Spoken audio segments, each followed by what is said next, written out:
Wake up. No, not that lazy little stretch you call awareness. Not that polite nod you give life while it empties your pockets, drinks your years, and sends you home with a smile stitched to your face like you volunteered for the humiliation. I said, wake up.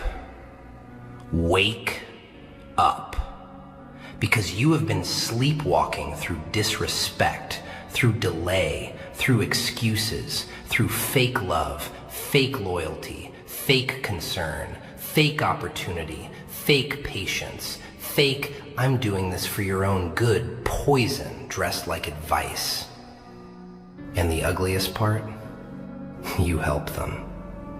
You help them do it by being easy to soothe, easy to flatter, easy to delay, easy to keep on the shelf with one compliment and one apology every 3 months.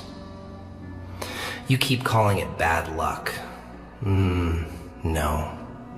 It is not bad luck when the same pattern keeps choosing you. It is sleep.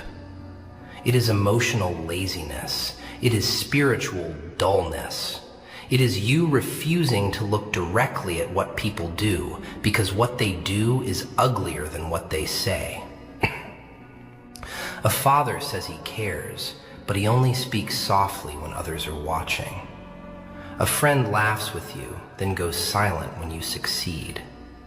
A lover says, I'm just overwhelmed, but somehow finds energy for everyone except you.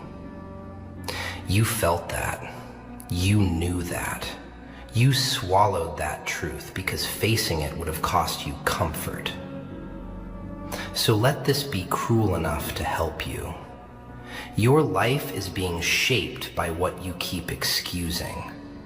Wake up before your whole identity becomes a waiting room. Wake up before being patient turns into being erased.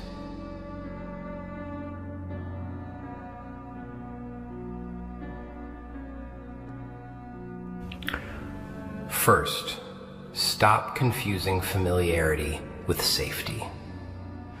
That is one of the oldest narcotics in ordinary life. Something repeats, so you assume it belongs. Someone stays near you for years, so you assume they mean well. A voice becomes common in your day. A face becomes part of your routine. A pattern wraps itself around your hours, and your stupid little heart, your poor, eager heart, starts calling repetition proof. But poison can be repetitive too. Neglect can be repetitive. Small humiliation can become so regular you stop hearing the insult inside it. Think about the family member who only speaks to you gently when you are useful. Think about the friend who remembers your existence when they need advice, contacts, money, emotional labor, a ride, a defense, a witness, a shield. Think about the partner who says, you know I'm just like this, every time they fail you in the exact same way. Familiarity does not make damage holy.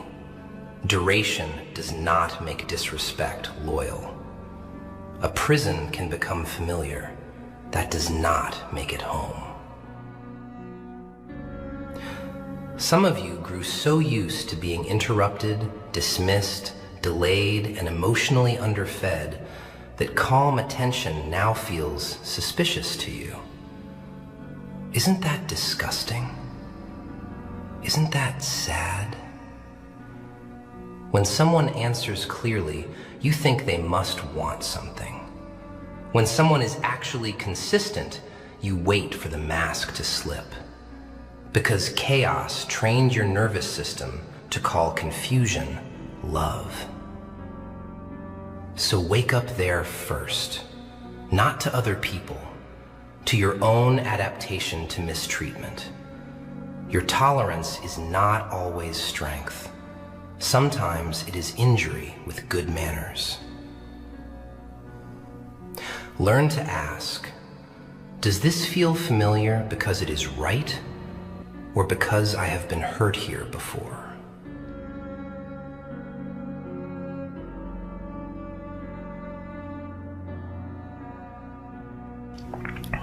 Second, stop worshiping potential while your real life starves in front of you. This one is filthy. This one ruins years. You look at a person, a job, a friendship, a version of yourself, and instead of seeing what it is, you kneel before what it could become if only everyone behaved better, communicated better, healed faster, tried harder, listened more, cared more. If only, if only, if only. That phrase has buried more strong people than failure ever did. You keep pouring effort into future versions of things that have shown no evidence of wanting to exist. A man keeps forgiving the same cold woman because he has seen flashes of tenderness. A woman keeps carrying the same unreliable man because she has seen moments of depth. An employee keeps sacrificing for an employer that praises them in private and passes them over in public because they believe one day they'll notice. One day. What a pretty coffin. Potential is not a contract. A glimpse is not a pattern. A good week is not a transformed character. You are not noble for feeding fantasies while facts starve. You are not deep because you can detect hidden goodness in someone who keeps choosing easy cowardice over difficult honesty. Wake up. Judge by repetition. Judge by cost. Judge by whether change survives inconvenience. Because anyone can improve for a weekend. Anyone can cry. Anyone can promise. Anyone can perform regret when loss is close enough to smell. Real change alters schedules, habits, ego, tone, priorities, and choices under pressure. If none of that moved, then nothing moved. You are not waiting for potential. You are being delayed by a hallucination with a human face.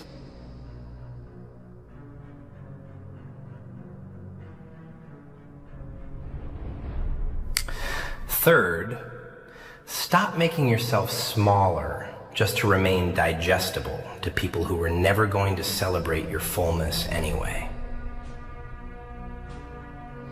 That little act, that quiet shrinking, that careful editing of your tone, your ambition, your standards, your intelligence, your boundaries. People call it maturity. Sometimes it is. Often it is fear wearing a tie.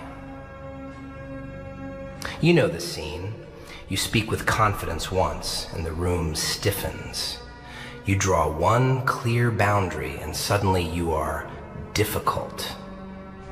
You stop answering immediately, and now you are different. You decline one invitation, and now you are acting strange. Strange? No. Less available, less edible, less easy to rearrange. Families do this too. The child who starts thinking for themselves becomes the problem. The sibling who refuses guilt becomes cold. The wife who stops apologizing for every breath becomes changed. The husband who stops financing everyone's comfort becomes selfish. And because you fear exile more than disrespect, you start clipping pieces off yourself just to keep the atmosphere smooth. Ah, the tragedy of that. You betray your own shape so people with fragile appetites can keep calling you lovable. But a person who only loves you in smaller portions does not love you. They manage you. They manage you. Let that burn. A workplace will praise your effort until your competence threatens someone's status. A friendship will adore your softness until your standards require reciprocity. A relationship will enjoy your loyalty until your loyalty grows teeth and says, enough. So wake up to this. Comfort bought with self-erasure is not peace. It is internal homelessness. Every time you make yourself tiny to preserve false harmony, you train people to meet a version of you that does not exist. Then one day you wonder why no one truly knows you, because you introduce them to your disguise.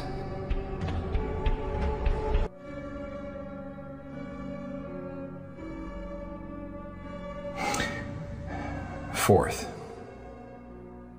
stop waiting for humiliation to become dramatic before you admit it is happening. Some of you still think disrespect has to scream. You think betrayal needs a headline. You think cruelty has to slam a door, raise a hand, or spit a sentence with obvious venom before you're allowed to call it real. No, that would almost be merciful. Real damage, the kind that reshapes your posture and your voice and your appetite for closeness, usually arrives in teaspoons. A delay here, a forgotten promise there, being laughed at in a room and told you are too sensitive afterward, being interrupted every single time you try to explain yourself, having your good intentions assumed to be obligations, having your quietness treated as permission. Small things. Repeated things, ordinary things, the kind of things that never look cinematic enough for people to take seriously. But your body takes them seriously. Your sleep does. Your confidence does. Your face does. You start rehearsing sentences before speaking. You start doubting your memory. You start apologizing before making a reasonable request. You start calling your own hurt overthinking because you've been trained to require courtroom-level evidence before granting yourself emotional truth. Wake up. Chronic disrespect is not less real because it is subtle. The manager who smiles while loading you with work nobody else carries. The friend who shares your vulnerable moments as entertainment in a softer tone so it looks harmless. The partner who keeps a reserve of affection for when you're about to leave, then withdraws it again once you settle down. That is not a misunderstanding. That is a system. And systems shape souls. You do not owe endless patience to patterns that are eating your self-respect in clean clothes. Call a thing by its weight, not by its volume. A knife does not become gentle just because it is quiet.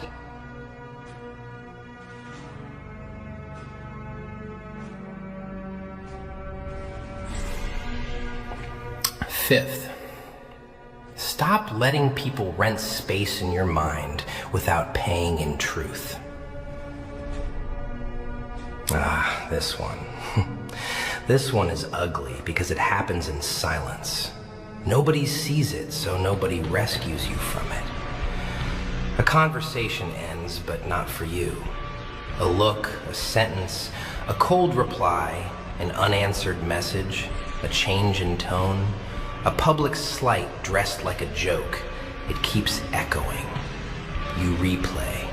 Reinterpret, revise, defend yourself to invisible juries, argue with ghosts in the shower, craft perfect responses 3 days too late. And meanwhile, the person who caused the disturbance is eating dinner, scrolling casually, sleeping peacefully, barely remembering the bruise they left behind. Do you understand how insulting that is? Some of you are mentally serving people who could not even pass a basic test of loyalty. You study their moods, their delays, their silences, their inconsistencies, not to understand truth, but to maintain emotional access. You become unpaid analysts of the very people who keep you unstable. A son spends years trying to decode a father who only offers approval when achievement can be displayed. A woman spends nights wondering whether she was too much, too quiet, too demanding, too emotional for a man who simply lacked the courage to be clear. An employee breaks themselves trying to earn stable respect from a boss whose approval exists only to keep effort flowing upward. Wake up. Your attention is not free. Where it goes, your life follows. Every hour spent decoding the careless is an hour stolen from building the self that no longer begs for crumbs. That does not mean become stone. It means become honest. Honest enough to admit when you are attached to confusion because clarity would force a decision.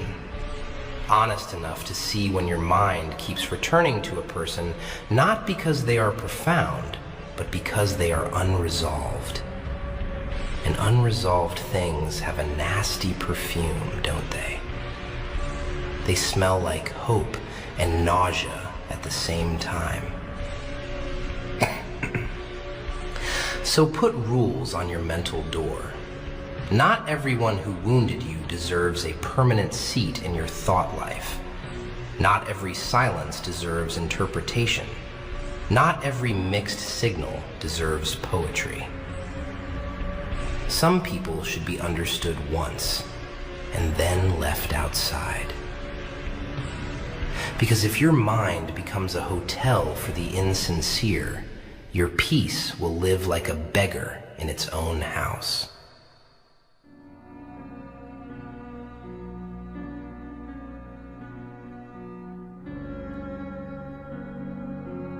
Sixth, stop asking why they changed before you ask what was finally no longer being fed. That question, why did they change, has broken so many decent people because it assumes there was once a stable goodness that mysteriously vanished. Sometimes there was. Often there was simply a benefit that expired.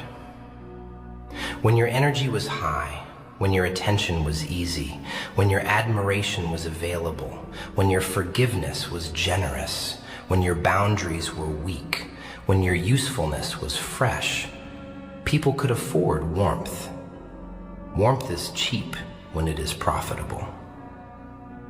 But the moment the emotional economy shifts, the tone shifts. That is when you see what was rented and what was real. A friend grows colder the month you stop solving their crises. A relative becomes offended when you stop carrying the burden everyone quietly decided was yours. A partner begins calling you different once you stop absorbing every mood swing without question. This is why some people adore you most when you are exhausted. Exhausted people are easier to manage. They do not challenge. They do not investigate. They do not require equal effort. They confuse survival with humility and call silence maturity. And predators of comfort, ordinary predators, polished ones, socially acceptable ones, love that version of you. So wake up to the arithmetic of affection. Who gets softer when you are useful? Who gets sharper when you are independent? Who praises your heart while quietly depending on your lack of standards? There are people who look tender only because you have never interrupted the arrangement. The second you do, they do not become cruel. They reveal the cost of their kindness. Think of the mother who says, "I sacrificed everything for you," but cannot tolerate her child making one adult decision she did not script. Think of the man who calls his wife his peace, while expecting her to carry the emotional weight of the entire home without ever being tired herself. Think of the woman who says she just wants honesty, but punishes every honest answer that threatens her preferred illusion. Think of the team leader who says, "We're family here," until someone asks for fair treatment instead of inspirational slogans. "We're family here." There it is, one of the dirtiest phrases in modern life. The sentence people use when they want devotion without accountability. And you, poor thing, you wanted to believe them, because belonging is a powerful drug. Everyone wants a place where effort is seen, where loyalty is safe, where rest is allowed, where pain is not used against them later. Everyone. That is why manipulation borrows the language of shelter. It says, "I care, I'm proud of you, you know I mean well, don't make this a big deal. I just miss the old you. I'm only hard on you because you matter." No. Sometimes they are only hard on you because you are available. Sometimes they miss the old you because the old you was easier to consume. Sometimes "don't make this a big deal" means "please do not drag my convenience into the light." The answer is not cynicism. It is pattern recognition with a spine. It is learning to read how people behave when your service goes down. It is noticing who turns respectful only after distance appears. Who becomes attentive only when access is threatened. Who suddenly remembers your worth when they feel your absence starting to harden. That last one seduces so many people back into the same trap. They ignore you, neglect you, reduce you, postpone you, dull you, and the second you begin to detach, here comes the apology, the softness, the effort, the flowers, the humility, the perfect words. But urgency is not transformation. Fear of losing control can imitate love for exactly as long as it needs to. So ask the uglier question. What changed in them? Or what stopped flowing from me? If their warmth depends on your depletion, you are not being loved. You are being harvested.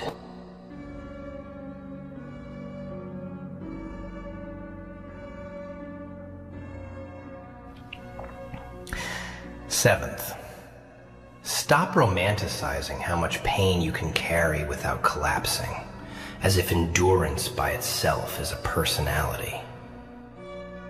This one hides behind strength, which is why it is so dangerous. People praise you for handling a lot. They admire how calm you are, how patient, how composed, how forgiving, how hard to read. They say you are mature because you do not make scenes, because you keep showing up, because you absorb tension without exploding. Sometimes that is strength. Sometimes that is a nervous system trained to survive by disappearing inside itself. There is a kind of endurance that makes a person noble, There is another kind that makes them hollow. One protects what matters. The other just gets used to being used. Think of the husband who has not felt respected in years, but calls his silence leadership. Think of the wife whose needs are treated like weather, noticed, discussed, then ignored. Yet she keeps calling herself patient because she fears what honesty would rearrange. Think of the son who became the responsible one so early that now nobody asks whether he is tired, only whether he is available. Think of the woman in the office who handles everyone's emotional debris so well that the entire building quietly agrees she can survive without support. You see the pattern? The more reliably you endure, the less urgently people feel required to care. And because your identity got wrapped in being dependable, being calm, being the one who can take it, you start to mistake your own erosion for virtue.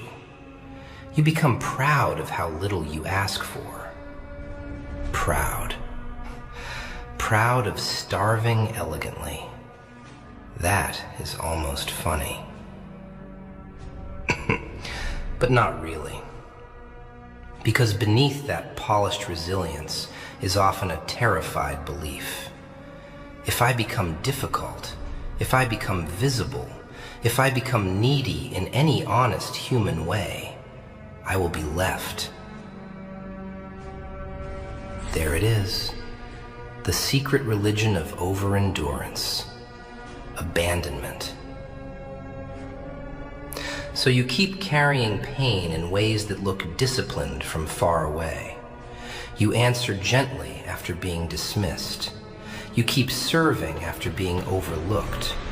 You keep understanding, excusing, interpreting, absorbing.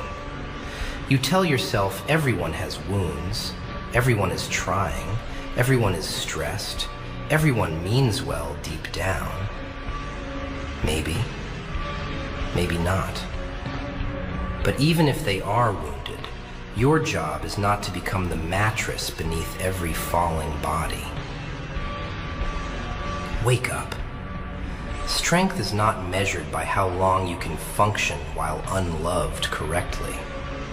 Strength is measured by whether you can interrupt a pattern, even when that interruption costs comfort, image, approval, or access. Some of you need to hear this like a slap. Staying calm is not always wisdom. Sometimes it is fear of consequence with excellent posture. Some of you think because you do not shout, you are in control. No. Sometimes you are just domesticated. You have been trained to keep the peace in rooms built on your sacrifice. That is not peace. That is managed silence. Look at the ordinary evidence. The friend who dumps everything on you but disappears when you need steady support. The sibling who loves your generosity but resents your boundaries. The parent who admires your achievements while remaining emotionally unreachable, then acts shocked when you become distant. The lover who says, "I know you're strong," every time you need tenderness, as if your strength cancels your humanity. That sentence right there, "You're strong," can become a beautiful little weapon. So elegant, so flattering, so useful when someone wants to justify giving you less. And because you fear appearing weak, you nod. You carry more. You say less. You tighten your face. You call it growth. But your body keeps score in silence. Clenched jaw, interrupted sleep, short breath, private tears, fatigue that feels spiritual, irritation that arrives without a visible cause, strange numbness where tenderness used to live. Your soul is not confused. It is overburdened. There is a point where endurance becomes self-betrayal. There is a point where I can handle it becomes I no longer notice what is breaking me. Wake up before your entire identity becomes a monument to pain, carried quietly so other people never have to grow. Let them feel the absence of your unpaid emotional labor. Let them meet the version of you that no longer bleeds politely. Not violent, not cruel, not sinful, just unavailable for misuse. That is the part many of you fear the most, not losing people, but watching them reveal who they are once your endless tolerance is gone. And that revelation, ugly as it is, may be the first honest gift they ever give you.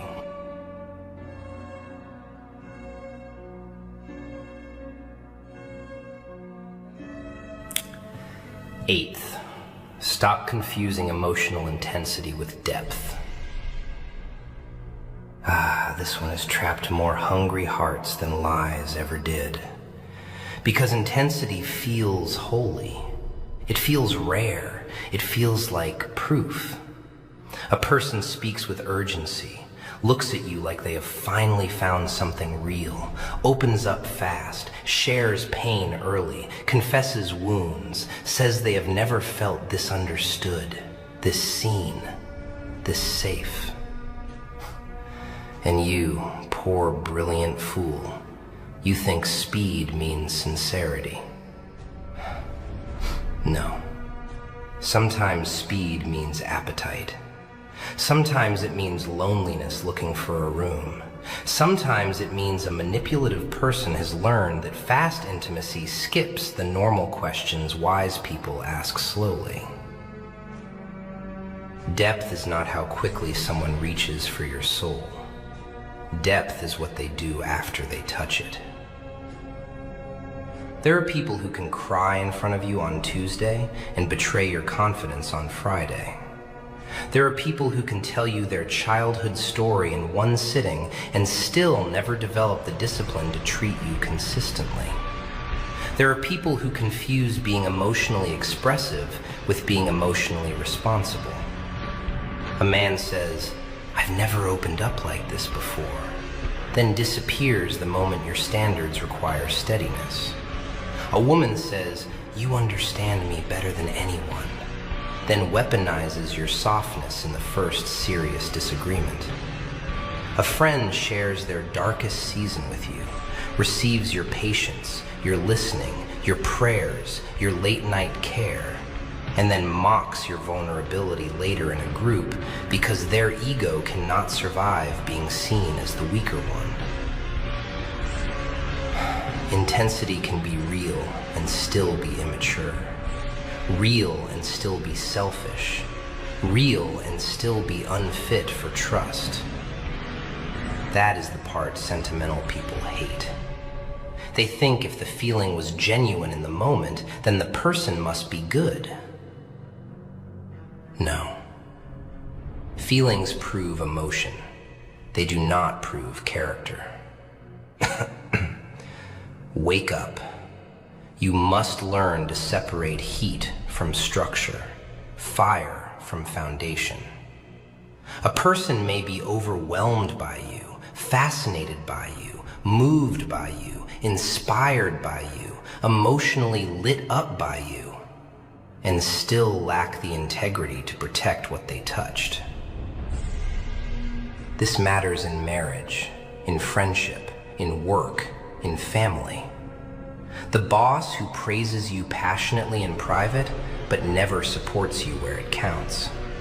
The sibling who says, "You mean everything to me," but vanishes when sacrifice becomes inconvenient. The person who comes alive in your presence, then goes dead in discipline, dead in follow-through, dead in honesty, dead in accountability.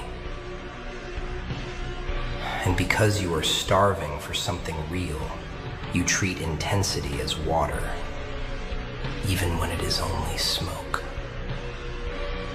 Some of you are attached not to the person, but to the emotional weather they create around you. The highs, the urgency, the sense of being chosen, the dramatic confessions, the charged silences, the pull, the rupture, the reunion, the apology, the sudden sweetness after distance. What a circus. What a filthy little theater of nervous systems mistaking instability for meaning. But depth is slower than that. Depth survives boredom. Depth answers difficult questions without turning them into punishments. Depth can carry ordinary days without manufacturing emotional earthquakes to feel alive. Depth is not afraid of consistency, because consistency exposes whether the bond has actual substance. This is why so many people sabotage calm love, calm friendship, calm respect. Calm forces them to meet themselves without fireworks. And some cannot bear it. They need friction, confusion, longing, pursuit, guessing, imbalance. They need to keep your heart slightly uncertain so your attention stays locked. Wake up. If someone needs your confusion to feel important, they are not deep. They are dependent on distortion. If someone can only access tenderness after distance scares them, they are not devoted. They are reactive. If someone shares their wounds beautifully, but refuses the hard daily work of honesty, regulation, and repair, then all that touching sadness in them is still a danger to your peace. And yes, that hurts. It hurts because some people are not monsters. They are simply undisciplined, unhealed, unexamined, and too selfish to admit the damage that combination causes. Those are often the hardest ones to release. Not because they were right for you, because they were almost something. But almost can wreck a life when you keep kneeling to it. So stop asking whether the feeling was real. Ask whether the structure was safe. Ask whether the heat produced light, or only kept you too dazzled to notice the smoke filling the room.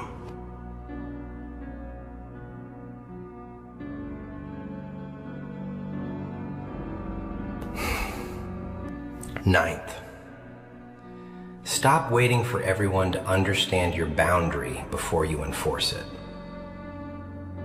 That fantasy right there has kept many good people trapped inside explanations that nobody sincere ever needed. You think if you say it clearly enough, gently enough, patiently enough, compassionately enough, if you add context, soften the tone, mention your own flaws, reassure them of your love, repeat yourself with grace, remove every possible misunderstanding, then they will finally respect the line. Maybe. Or maybe they understood the first time and simply preferred the version of reality in which your boundary could be negotiated into dust. Some people do not resist boundaries because they are confused. They resist them because boundaries end their discount. The friend who always arrives late and jokes about it is not uninformed. The relative who keeps crossing private lines, then acts hurt when corrected, is not accidentally forgetful. The partner who hears, "That hurts me," and immediately explains why their intentions were good is not protecting love. They are protecting their self-image from the inconvenience of change. Wake up. A boundary is not a speech. It is a decision with a consequence. If the consequence never arrives, your words are just weather. This is why some of you are exhausted. You are not failing to communicate. You are over-communicating where action was required 3 seasons ago. A woman tells a man 10 different ways that disappearing after conflict damages trust. He cries, apologizes, becomes soft for 6 days, then repeats it. A son tells his family he needs less criticism disguised as concern. They nod, laugh nervously, and continue. An employee says they cannot keep carrying everyone's workload. Management sympathizes, calls them valuable, then schedules the same abuse more neatly. And because you are decent, you keep trying to reach their conscience. But conscience without consequence is a bedtime story people tell themselves to keep using you respectfully. You need less poetry and more policy. Less emotional thesis, more, if this continues, I step back. Less, please understand my heart, more, this is no longer available. Does that sound cold? Good. Cold is sometimes the temperature truth takes when warmth has been wasted. There are rooms where your kindness is misread as elasticity. There are people who hear your patience and translate it as permission. There are families that have built whole traditions on the assumption that one person, you, will absorb the discomfort everyone else refuses to face. Then the day you stop, they call you changed. Of course they do. Systems protest when the unpaid stabilizer resigns. That does not mean you are wrong. It means your absence exposed how much false peace depended on your silent cooperation. Some of you still need permission to accept a brutal fact. Clarity is not always persuasive to people who benefit from your confusion. They do not need more explanation. They need less access. Because the point of a boundary is not to win agreement. It is to protect reality. Your reality. The life God entrusted to you is not meant to be squandered, proving your pain in 12 different tones to people who have already learned how to survive your protests. And yes, enforcing a boundary may cost affection, access, image, even belonging in certain rooms. But do you know what else it costs not to? Yourself. Quietly.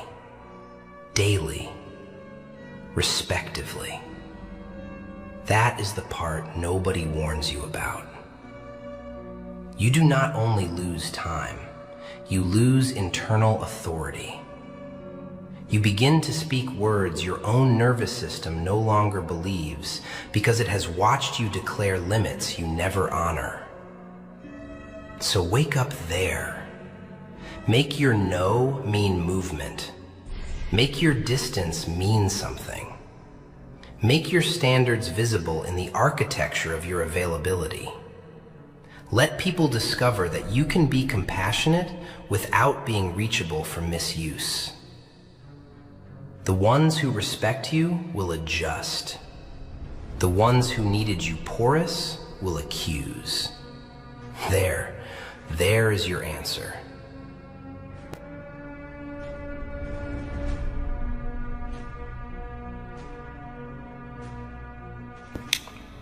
Tenth, stop calling it humility when you keep abandoning your own worth before anyone else has to challenge it. This is a quiet disease. It wears good manners. It quotes patience. It bows its head. It says things like, I don't want to be difficult. Maybe I'm expecting too much. I can wait.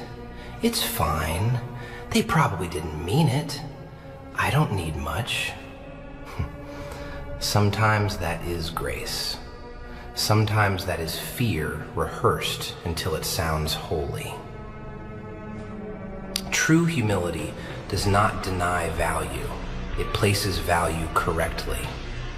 False humility makes you easier to overlook because you do half the erasing for everyone else. A talented man undercharges forever because he is afraid that asking fairly will expose him as replaceable. A woman keeps offering emotional loyalty to someone who never clearly chooses her because she thinks asking for clarity would make her look needy. A person keeps staying silent in meetings while less capable people shape the direction because they have mistaken self-minimization for elegance. Do you hear the insult inside that? You are treating what was entrusted to you, mind, effort, dignity, time, presence, as if it should apologize for existing. And the world loves that. Oh, it loves that. Families love the child who never asks. Workplaces love the employee who never negotiates. Friends love the one who always understands. Selfish lovers love the partner who keeps translating neglect into compassion. Why would they interrupt such a profitable arrangement? Wake up. There is a difference between being easy to work with and being easy to erase. There is a difference between contentment and learned scarcity. There is a difference between mercy and the compulsive need to make yourself smaller so other people never feel confronted by what you deserve. Some of you do not need more confidence. You need more honesty about how often you volunteer for the lower place because rejection feels less painful when you perform it on yourself first. There, I said it. You lower your price before being asked. You lower your standards before being tested. You lower your voice before being interrupted.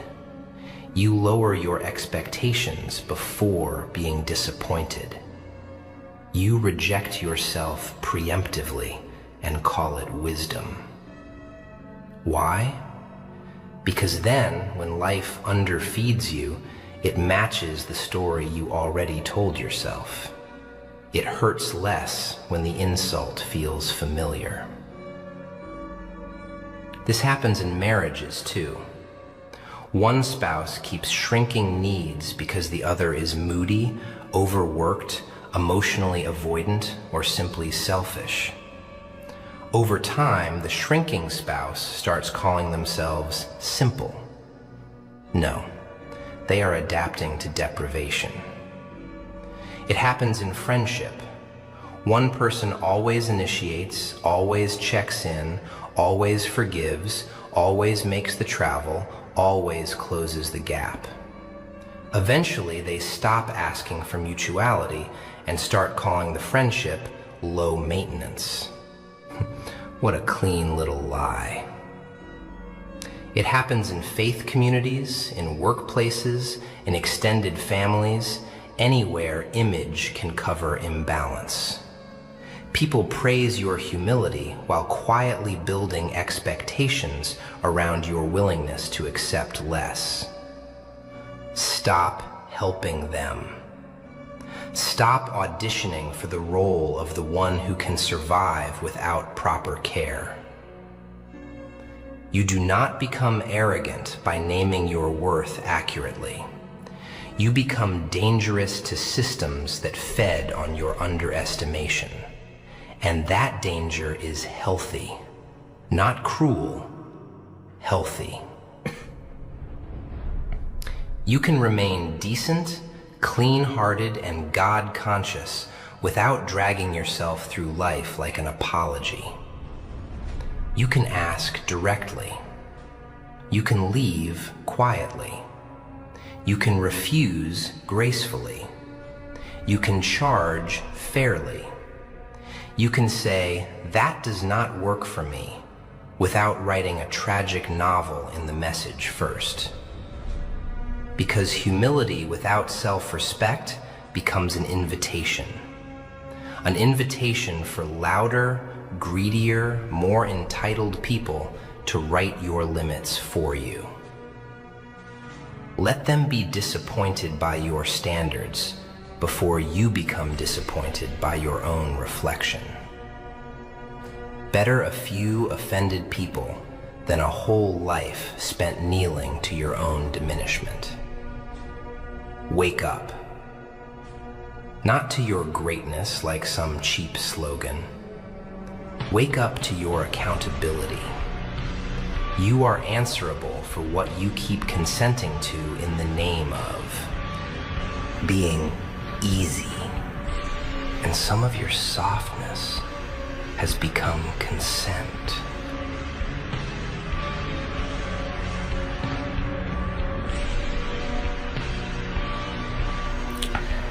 Eleventh, stop pretending you do not know when something is over just because the ending arrived without ceremony.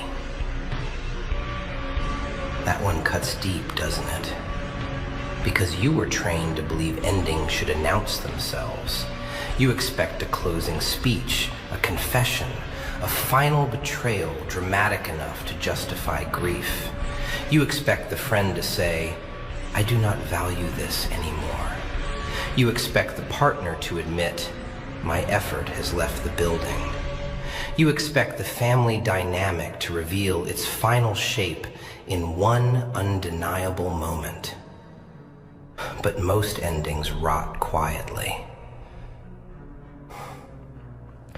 They happen in the decreasing effort, the increasing vagueness, the missing curiosity, the mechanical responses, the subtle contempt, the way your joy no longer lands, the way your pain no longer stops anything. You know. You always know earlier than you admit. A marriage can be ending long before divorce enters the room. A friendship can be dead while both people still exchange birthday messages. A job can be over while you are still employed. Respect can be gone while politeness remains. That is why some losses are so maddening. There is no clean event to point at, only 1,000 tiny withdrawals. A spouse no longer reaches for your inner world, only your usefulness. A friend stops protecting your dignity in rooms you are not in. A parent still asks about your schedule, but not your heart. A boss still compliments your output, but has stopped seeing your future. And because nothing exploded, you keep negotiating with decay. You keep telling yourself it will return, reset, improve, open, soften, remember.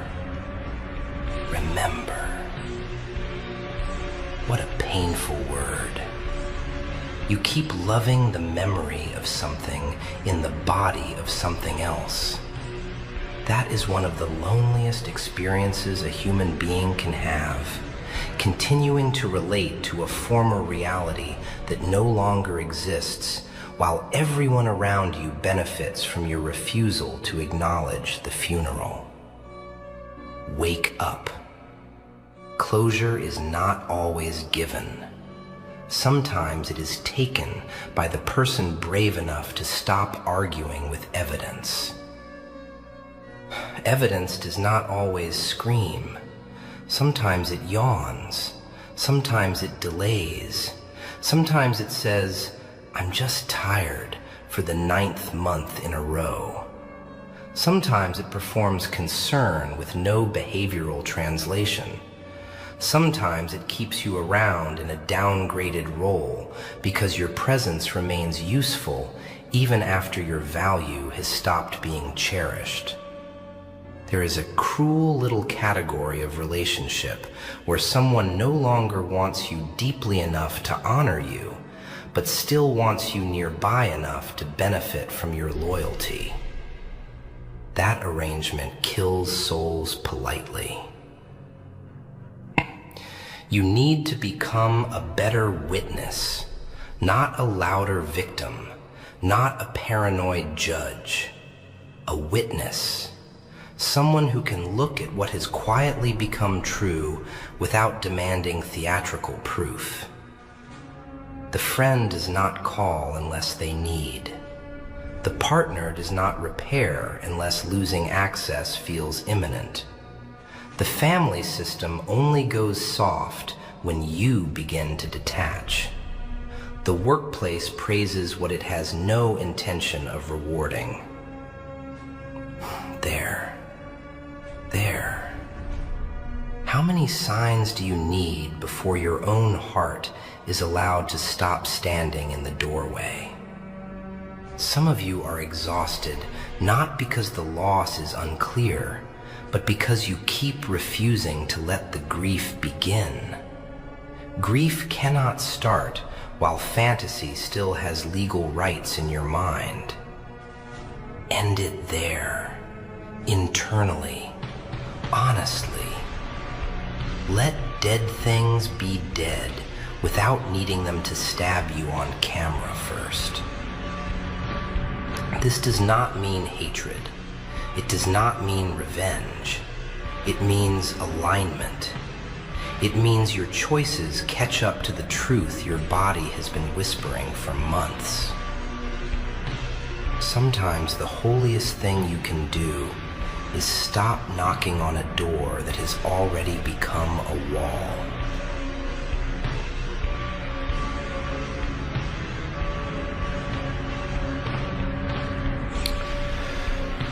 So now that the polite little fog has been burned off, look at your life without anesthesia.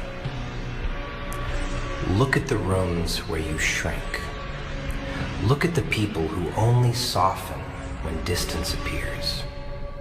Look at the work that drains you but never names you fairly. Look at the family patterns that survive on your silence. Look at the friendships fed by your availability but starved of mutuality. Look at the relationships where you keep confusing longing with loyalty, intensity with depth, apology with transformation, patience with permission, endurance with identity. Look. Because sleep is not always closing your eyes. Sometimes it is opening them every morning and still refusing to name what you see. Some of you have been waiting for a cleaner villain, a louder betrayal, a simpler answer, a more convenient truth. Life rarely gifts such tidy theater. No, it gives you patterns, repetition, tone, timing. What rises when you say no? What cools when you stop giving? What disappears when your usefulness goes dim? That is the scripture of reality written in ordinary behavior. And you have been skipping the verses because they offend your hope. But hope without honesty becomes an accomplice. Do you hear that? Hope is beautiful when it walks beside truth. Without truth, it becomes a narcotic that lets you endure what should have ended, excuse what should have been confronted, and worship what never actually existed. You want a violent sentence? Here. Much of what broke you was not malice. It was your refusal to respond to what you already knew. That hurts more because it hands some responsibility back to you. Not for what others chose, for what you kept allowing those choices to shape. And listen carefully, because this is where weak minds run to extremes. Waking up does not mean becoming cruel. It does not mean becoming vulgar, arrogant, merciless, suspicious of everyone, theatrically cold, or drunk on hardness. No, that is just wounded ego playing dress up. Real awakening is cleaner than that.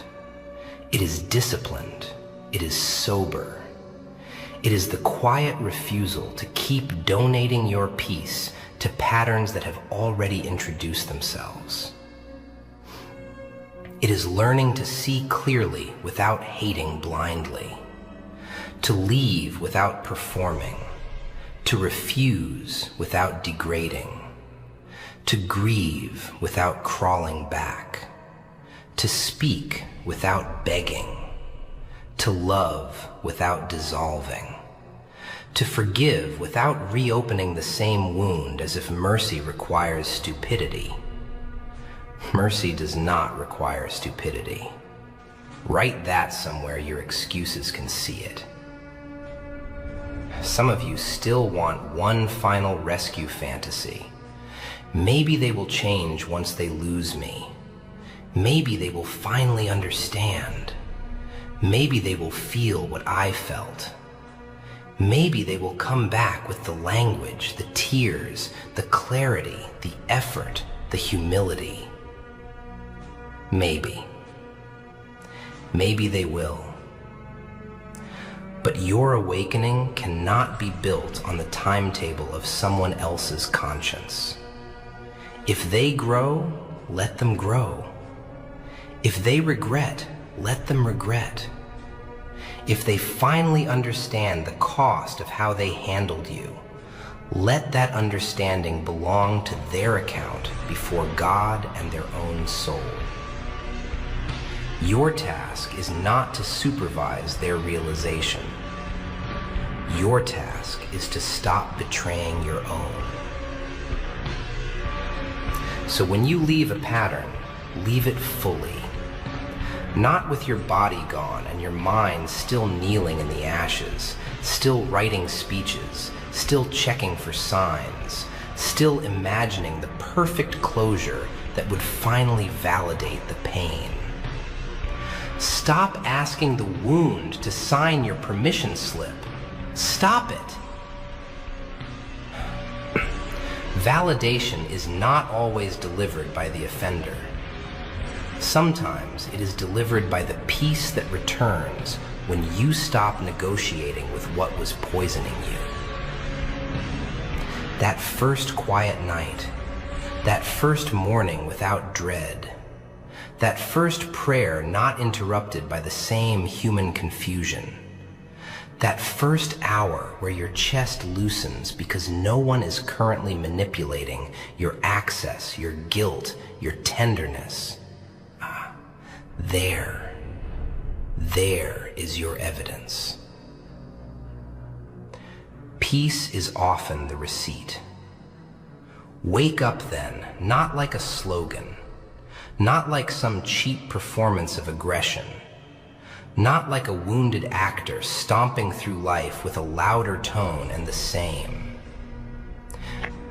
Blind spots.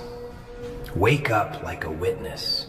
Wake up like a steward of your own soul. Wake up like someone who knows time is too sacred to spend begging clarity from the committedly unclear. Wake up like someone who understands that not every closed door is a tragedy, and not every open door is a blessing. Wake up like someone who can see the difference between being needed and being valued, between being chosen and being used, between being admired and being safe. Wake up before your tenderness hardens into resentment. Wake up before your patience turns into a biography of avoidable sorrow. Wake up before the roles assigned to you by frightened, hungry, entitled people become mistaken for your identity. Because the world will keep offering you disguises. The fixer, the strong one, the easy one, the understanding one, the dependable one, the one who asks for little, the one who can take it, the one who will stay, the one who will keep translating neglect into compassion. Burn those costumes, not with hate, with truth. And when the dust settles, let what remains be plain and severe and beautiful. A person who can love without kneeling, who can help without disappearing, who can forgive without forgetting reality, who can walk away without needing applause, who can hear a lie in a gentle voice, who can recognize a dead thing before it steals another year, who can choose clean distance over dirty closeness, who can stand before God and say, with no drama left in the mouth and no chains left in the chest, I finally saw it. And once I saw it, I woke up.